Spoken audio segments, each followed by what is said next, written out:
Guys, how are we doing? And welcome back to another video. This is the Fighters Forecast. It is your boy Tenant speaking, and we are here to see if Manuel Torres can take over and become the new against Rafael Fiziev being the new guard, or will Rafael Fiziev show his vet savvy and stay there in the rankings? This is Rafael Fiziev versus Manuel Torres, co-main by Shara Bullet Magomedov against Michel Pereira. Guys, this is going to be a fantastic fight card. So some fighters that people don't even know, but you're going to know their name after this. Coming off last weekend's event in the Apex, you know, we missed our Hammer of the Week, which is very aggravating. I will get into it in the Hammer of the Week video coming up soon, being Andre Lima. Man, guys, this sucks even more because I told you guys how I've been on Andre Lima for so long, for 2 years now. He's had a 1 year layoff because nobody wants to fight him. This, that. He comes in there and he starts point fighting and not even throwing volume. I don't understand what he was doing, guys. It made no sense. He's just standing there. Sure, he's cutting off the cage. Sure, he's making the forward progress, but he's not throwing. How do you expect to A, knock out your opponent, B, get enough takedowns where you can submit your opponent, or C, win a decision if you're not throwing your strikes? It made zero sense. It got me very aggravated. That was the only leg that missed in the Hammer of the Week. The other guys took care of business here. But we're going to talk about that more in depth in the Hammer of the Week. This is Rafael Fiziev against Manuel Torres. It's going to be a banger card out in Baku, Azerbaijan. And without further ado, we're going to get started here. And we break it down from the bottom to the top. First fight on the card, we have Tahir Abdullayev versus Jefferson Nascimento. Tahir Abdullayev, a fantastic wrestler, grappler. He has phenomenal, nasty ground and pound. This guy is a killer if he can get in close and into your body. He has those great body locks, great trips. His striking is subpar. It's funny, a guy in Jefferson Nascimento here, a shiny 13-0 record here, but the guy's not as good, in my opinion, as Tahir Abdullayev. Jefferson Nascimento is definitely the better striker here, but he also plays that weird jiu-jitsu game that doesn't work sometimes. I mean, it's worked so far. He's 13-0, don't get me wrong, but if you try that against Tahir Abdullayev, you are going to lose. Tahir Abdullayev has a nasty ground game. He has a nasty floating type of wrestling where you can just float to positions, just be one step ahead of you everywhere that fight will go on the ground. So if Jefferson Nascimento plays on the ground, he's going to get put out. Tahir Abdullayev's ground and pound is absolutely fantastic. In my opinion, how this fight goes, Tahir comes forward, he shoots the takedown, he gets it, he gets him out of there via ground and pound. I have Tahir Abdullayev as my first fight of the night by knockout. Next fight is an absolute banger. It is Beksat Almakhan against Gene Matsumoto. Beksat Almakhan has that kind of, if you don't like grappling in the UFC, it's the more entertaining UFC kind of promotion that he came from, where it's not as much grappling, a lot of striking. Beksat Almakhan is known famously for dropping Umar Nurmagomedov in his short notice matchup here. Beksat Almakhan has no ground game whatsoever. I mean, that's very important in this matchup when he's fighting against Gene Matsumoto, because Gene Matsumoto should be 19-0. I don't care what anybody. If you want to give Basharat the win, I don't hate it. I disagree. If you want to give Rob Font the win, you should fucking get out of here. You don't know what the hell you're doing scoring fights, because that means you're a bum, fool, clown shoe bum, retard. Okay? Gene Matsumoto won that Rob fight so clearly. So there's a little cut on his cheek that he lost. No, he didn't. He outlanded him. He had the bigger strikes in the matchup. He was the better grappler. Made zero sense whatsoever. Gene Matsumoto should be undefeated. He should be 19-0. And against Beksat Almakhan, I think he feels the power of Beksat early here, and he goes, "Fuck, I don't want to strike." And then he should have no problems taking this guy down to the ground, beating him there, beating him in the transitions. And I think Gene Matsumoto here is live via decision or sub. I think Gene Matsumoto is the better grappler here. He has the better entries. Beksat does not have good takedown defense. 1 + 1 = 2. Give me Gene Matsumoto on the money line. Next fight, we have Daniil Donchenko against Theodore Bergwijn. Daniil Donchenko is on my ones to watch. He came through the Ultimate Fighter. He fought a taxi driver in that matchup here. But Daniil Donchenko, was an absolute killer. He did fight Alex Morono. That guy is a bum now. You know, he doesn't wrestle anymore when that's his best credential. Daniil Danchenko is a nasty striker. He has nasty bows, spinning attacks. He's very clean on the feet. Will chop the tree. And you guys know, if fighters chop the tree, I like them because that's exactly how you're supposed to start a fight, man. Get your range, do your feints, chop the tree, man, and that's how you have to fight. And Danilo Danchenko does a fantastic job in working all the levels of the body. Danilo Danchenko loves to chop the tree. He has nasty bows. He has this little leading bow, little side bow there. He is nasty in the striking here. And Theodore Bergwijn is kind of known as a wrestler. Now, nobody really knows who this guy is, to be honest. I watched some tape on this guy. He doesn't have good takedowns. He kind of thrives off being in the clinch and kind of getting like a body lock when he's on you to try and throw you down to the ground. But if you're in the clinch against Danil Danchenko, good luck. Because like I've said before, Danil Danchenko is nasty bows. And at range here, this is not even close. Danchenko's going to pick this guy apart, cut him up. Just Danil Danchenko's the pick here, guys. I think minus 500 is completely appropriate here. Danil Danchenko is definitely the pick. Next fight, the worst fight on the card. Both these guys are absolute trash. Colin Offley against Javier Reyes. Colin Offley is kind of known as a grappler, jiu-jitsu guy, but he's not that good at it. He doesn't really have, that much success in the UFC in the grappling aspect here. Striking is non-existent. He's very small for the division, but he's very stocky. He's kind of like a brick cube, like an ice cube, I'd say. That's his build. Colin Offley, kind of a jits guy, but he's a short guy. He's very compact, so the limbs, it's harder for him to lock up submissions when he's fighting opponents because his arms can't wrap around some areas. It's that simple. He's fighting a guy in Javier Reyes here who sucks as well, but he's more of a dog. If you know what I mean by that, the guy's going to come forward, he's going to throw, he's going to try his best. You know what I mean? Javier Reyes is going to try his best to win you his money, to win the fight. He's going to come forward, he's going to throw with reckless abandonment. He's not good on the ground, but he has nasty power on the feet. He'll just throw to try and get you out of there from sheer volume and sheer dog. And I think that's enough here, man. I don't like Javier Reyes at all. But if I have to make a pick, I am going Javier Reyes in this matchup by KO or by decision here. Javier Reyes, he's not good at all. I'm probably going to fade him in his next fight, but Khan Offley is terrible as well. So we're going to go Javier Reyes here in this matchup. Next fight, we got Nursultan Ruzaboyev against Andrei Pulayev. Guys, if you have been following this channel, the amount of times I bet on Nursultan Ruzaboyev and won is awesome. Nursultan Ruzaboyev can do everything. He's got nasty wrestling, great entries that we haven't seen too much in the UFC right now. He's been kind of falling in love with his hands, which kind of gets me a little nervous here. But Andrei Pulayev doesn't have any power in his hands. He has great kicks, a nice kick to the body, a nice head kick as well to try and keep his opponents at bay here. But in the pure grappling, Nursultan Ruzaboyev is way better. Way better. This guy can shoot from across the octagon. He can have body locks. He can do trips. His sambo is pretty good. Nursultan Ruzaboyev is definitely the better grappler. He's definitely better on the feet. You just got to watch out for the kicks. If he does that, he's going to win this matchup via decision or KO. I got Nursultan Ruzaboyev here in this matchup. Abdulrahman Yakyayev is a top three prospect on my Dana White's ones to watch prospect list. If you guys do not know what that is, it's pretty much me going through the whole season of Dana White Contender Series lists, and this is the guy that landed in the top 3 for last season. Abdulrahman Yakyayev is absolutely complete everywhere. This guy is an absolute killer. He has 2 finishes in the UFC coming within the first 2.5 minutes. And he's fighting a guy in Julius Juicebox Walker here. But Julius Walker, the problem with this guy, I don't think he's that bad, truthfully. I don't think Julius Walker is that much of a bum, but he's just not better than Abdulrahman Yakyayev. Julius Walker has been in the UFC, or been fighting for like 3 or 4 years now. The guy is just not as complete. On the ground, Abdulrahman Yakyayev is better. On the feet, Abdulrahman Yakyayev is better. Now, I don't want to say Abdulrahman is going to be this guy. He's going to come forward and bomb away and knock him out, because I don't think this guy is fantastic on the feet. I really don't. But on the ground, this guy is amazing. He knows how to put his hooks in. He knows how to weight distribute, which you guys know I really, really look for in prospects. If you know how to weight distribute, the fight's already 50% won.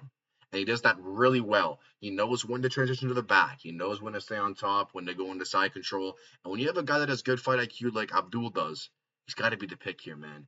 because Julius hasn't fought anybody to the level of this guy, not even Alonzo Menifield here. Abdul Rahman Yakyayev will win inside the distance here. I'm very confident in that, and he is the pick in this matchup. Next fight, we got Farman Hassanov against Eric Nolan. Farman Hassanov, I did a little tape study on this guy. He's 5-0, but he's been fighting absolute cans here.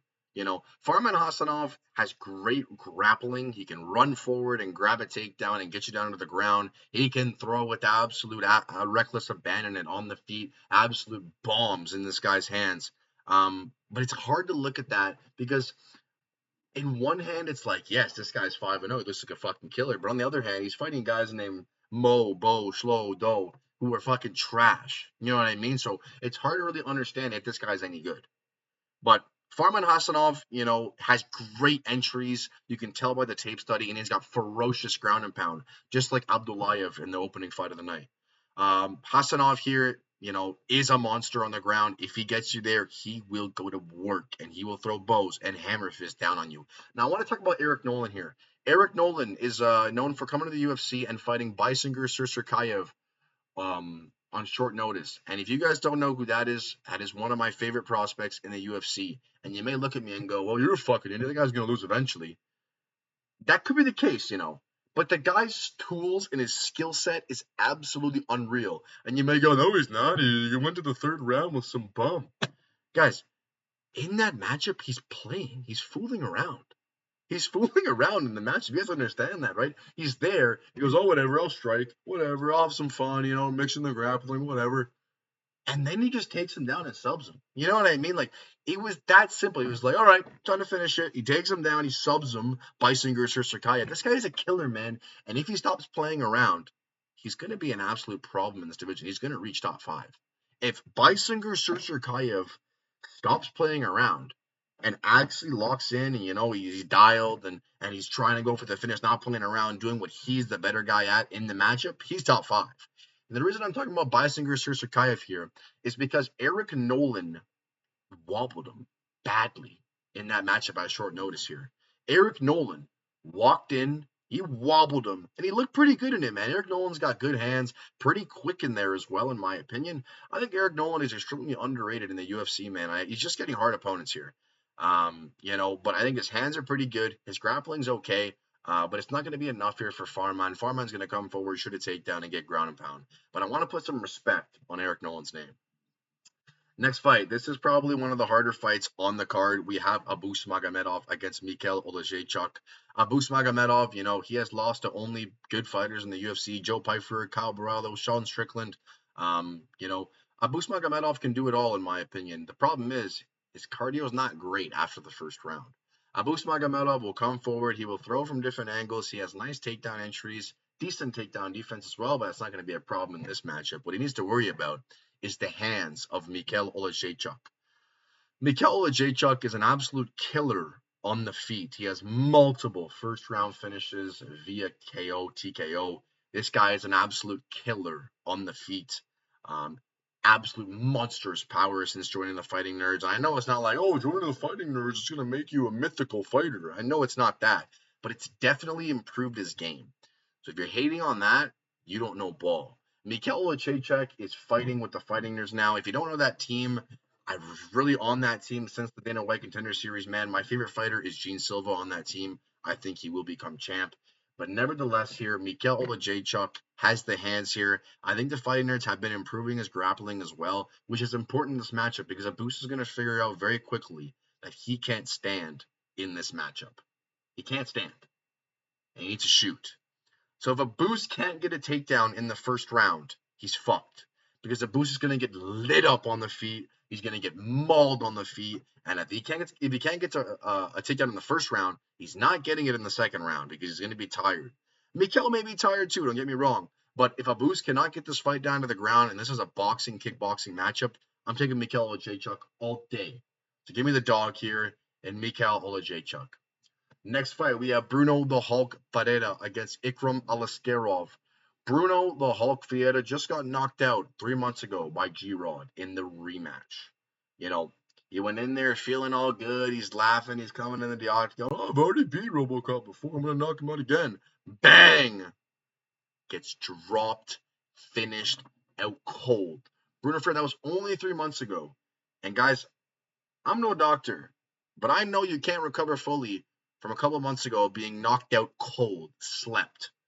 And he's fighting Ikram Alaskarov here, who may not have the one punch power of G-Rod, but he definitely has power. And Bruno Ferreira is very susceptible to straight shots coming at him. A straight right, a nice crisp jab is the antidote, is the poison for Bruno Ferreira. Ikram Alaskarov also has nasty wrestling here, which is going to be very, very important if this fight gets out of the first round. In the first round, Bruno's very dangerous, but he dies. He absolutely dies. And Ikram Alaskarov can take over. He can grab the takedowns. He can float on top. And I think eventually in the second and third round, Ikram Alaskarov is going to win this fight by submission because Bruno will scramble weirdly. I know he's a BJJ black belt, but he's going to scramble weirdly because he's tired. Ikram's going to tie something up, and he's going to get him out of there by sub, in my opinion. Now, guys, I was all over Robert Whittaker in this matchup because Ikram was on short notice. I know he's a decent prospect and all, but you're not going to come into the UFC on your debut and beat Robert Whittaker, guys. That was a pick'em fight. I still remember that. One of my best and favorite plays till this day. But Ikram Alaskarov is going to be the pick here because he needs to relax. He needs to get out of the first round with Bruno Ferreira. He needs to chill. He needs to throw his straight shots and his jab down the pipe. And if he does that, he gets out of the first round. Ikram Alaskarov is going to win this matchup later in the fight. Next fight, we have Asu Almabayev against Charles Johnson, and I've really been going back and forth in this matchup here. Really been going back and forth. Do not let the record fool you. Charles Johnson has fought everybody in this division. He's fought Loner Kavanagh. He's beaten him. He's fought the current champ, Josh Van. He's beaten him. Charles Johnson, is a gamer. You know what I mean? The guy will throw and throw. He has on fantastic volume, fantastic cardio, decent takedown defense, which is going to matter here in this matchup because Asu Almabayev is a flashy striker. Yes, he has nice spinning attacks. I think he spins a bit too much for my liking here, but, Asu Almabayev was my hammer of the week against Jose Ochoa at pick'em odds. I didn't understand why that was pick'em odds at all, and we sniped it. Asu Almabayev has nice striking, very flashy, but the problem in this matchup for Charles Johnson is going to be the forward pressure and the takedowns of Asu Almabayev here. He's going to run forward, he's going to grab the takedown, he's going to put him down to the ground, and he's going to get him out of there by sub, in my opinion. Charles Johnson, if this fight does get to the third round, Charles Johnson is game. He is there to take over. He's got nice 1-2 combos, nice uppercuts as well. I think he knocked out both Josh Van and Loner Kavanagh with the uppercut, which worked really well because he's a very tall guy for this weight class, and most of his opponents are at his mouth level or nose level. So the uppercut really works, and it's very, very sneaky as well, because he doesn't have to come up far to land it. That's the problem here for Asu Almabayev. He needs to be smart. He needs to know what he's doing at all times, and he needs to cruise. He needs to win that first round, just outstrike him, keep it against the fence, clinch. And then once he gets a little bit tired, he needs to get the takedowns going. He needs to get Charles Johnson on the mat, because when he does, Asu Almabayev, in my opinion, finds a sub or he wins a straightforward decision. Next fight, we got Nazim Sadikov against Mateus Camilo. Nazim Sadikov made Faraz Ziam look like an absolute killer, and then my dumbass puts him in the hammer of the week when Faraz Ziam fought Tom Nolan. I felt like a fool there, to be honest. Faraz Ziam made me look like a fool. We live bet Tom Nolan there. I try to tell everybody who watched my videos, go live bet Tom Nolan. Faraz Ziam's a fraud. You know what I mean? So we did that. We won against Tom Nolan, but man, that was the only leg didn't hit in that one. Nazim Sadikov, I thought I had high praise for the guy until I saw that Faraz Ziam matchup, but I can't think about that in my head and go, oh, well, the guy, he's not as good anymore because Faraz Ziam just was a fool. Maybe Faraz Ziam had a bad night. You know what I mean? He had bad preparation. He flew over across the world. He's feeling a bit weird, whatever. Nazim Sadikov will come forward with reckless abandonment. He has a glass chin, though, and that needs to be, it needs to be a little bit of a worry here in this matchup against Mateus Camilo, because in the first round, Mateus Camilo is a killer. He's going to come at you. He's going to throw with all his power. He's going to try and get takedowns and try and wrestle and try and get some jits going. But in my opinion, Nazim Sadikov is too sound here. He's better on the striking. He's not better on the grappling, in my opinion. I think Matias Camilo was better on the grappling, but it's not to the extent where he can dictate where the fight goes. I think maybe there'll be some scrambles, there'll be some clinching on the fence, but most of this fight will be taken at striking range where Nazim Sadikov is better. I'm gonna lean Nazim Sadikov, but I cannot touch him because of the glass chin. Next fight, we got Michel Pereira against Sharabulat Magomedov. Michel Pereira has looked like a shell of himself after Jacob slid into his DMs of his wife. Shout out, We Want Pics. Michel Pereira has looked terrible. He lost to Kyle Dawkins within 30 seconds by KO. He looked terrible in the fluffy fight. He looked terrible in his other fight. Zach Reese didn't even look good and he won. He's screwed here. Charlie Bull's going to get this guy out of here. He's going to knock him out. In my opinion, he may go, whoa, Charlie Bull doesn't have a knockout, really, bro. Like, he has Chacoli and, but he's fighting Michel Pereira here who gasses. And that's very important here because Charlie Bullet knows how to maintain a pace. He knows how to pick apart his opponents, man. Michel Pereira is going to get tired. He's going to get frustrated. And he's going to run into a shot. And Charlie Bullet's going to finish this guy. Charlie Bullet's got granite chin as well. So I am not scared of Michel Pereira landing something big on him, man. Even though Michel Pereira has massive power. Charlie Bullet has granite chin. I promise you that. Charlie Bullet's the pick. Very confident in him. And I like the odds at minus 320. Last but not least, if you guys look at the guy on the left, read his name to me. Rafael Fiziev. You've heard me talk about him. If Rafael Fiziev beat Mauricio Ruffi in this matchup, I would have got a perfect card. But this dork wanted to play the pride game, wanted to go, I'm the better striker than you, Mauricio Ruffi. We're going to stand the whole time. I'm going to back up against the fence just like BSD did, but I'm not going to shoot like BSD did. I'm going to stand there in front of your face and let you play your counter-striking game. Because I'm Rafael Fiziev. I'm supposed to be the best fucking Muay Thai, tiger instructor in the world. I'm supposed to be the best guy at Muay Thai. I'm fucking happy you got lit up, man. I'm happy Mauricio Ruffi landed that shot because your fight IQ was so horrible in that matchup. How? How do you watch Benoit Saint Denis go in there, do the exact same thing you did by backing him up against the fence and shoot a takedown and get a sub right away? How do you go in there, do the same thing and go, I'm just going to stand there and, I'm going to try and counter you, bro. Mauricio Ruffi is too smart for that. He's too good on the feet for that. You needed to wrestle in that matchup, Rafael. It was absolutely embarrassing. It really turned me off from this guy for his fight IQ. It was terrible. All he had to do was shoot and wrestle. He would have won that fight. I would have got a perfect card. I would have been celebrating everywhere, and everyone would have made so much money. But no, he wanted to be a clown shoe bum fool and wanted to play the ego game and try and stand there, Mauricio Ruffi. I'm happy he got KO'd. But Fiziev is supposed to be a good striker. He's got decent wrestling. And which made me more confident in picking him in that matchup is he wrestled Ignacio Bahamondes. Why not wrestle for Ruffi? It makes no sense. But, he's got decent wrestling. He's got good Muay Thai. But he's fighting a guy here in Manuel Torres who's an absolute killer in the first and second round. He'll come forward. He hits so hard in this 155 division. He's got nasty elbows. He's got nasty wide hooks as well. Nice chopping of the tree as well from Manuel Torres here. And this is a full-on bias pick, guys. So don't take this into consideration if you really want to bet on this fight. I'm picking Manuel Torres because fuck Rafael Fiziev. Fuck that guy. You wanted to fuck me up with his shitty game IQ? I hope he comes forward. I hope he comes in a clash with Manuel Torres in this matchup in the first round. I hope he stands there against Manuel Torres in this matchup. He's going to get fucking knocked out. But if he wants to be smart and he wants to play around, relax, put his jab cross out there, hook, and, shoot a takedown or two, he's going to win the fight. But if he wants to show his lack of fight IQ yet again, Manuel Torres will meet him in the middle and he will put him out. I'm going Manuel Torres here. This is a bias pick, guys. I'm very worked up just even talking about Rafael Fiziev. We're going Manuel Torres here, and I hope he puts his lights clean out. Guys, that is the breakdown. That is the full card breakdown for UFC Baku. Manuel Torres against Rafael Fiziev. This is going to be an absolute banger card. No fights you guys should miss here in this fight card. Absolute banger after banger. New prospects that no one's seen before. And I'm so excited. It's going to be in the morning for us. I believe it's 9 a.m. It starts here in Toronto. Very excited, guys. And I can't wait for this weekend. And I hope you guys make some money. And I'll see you in the next one.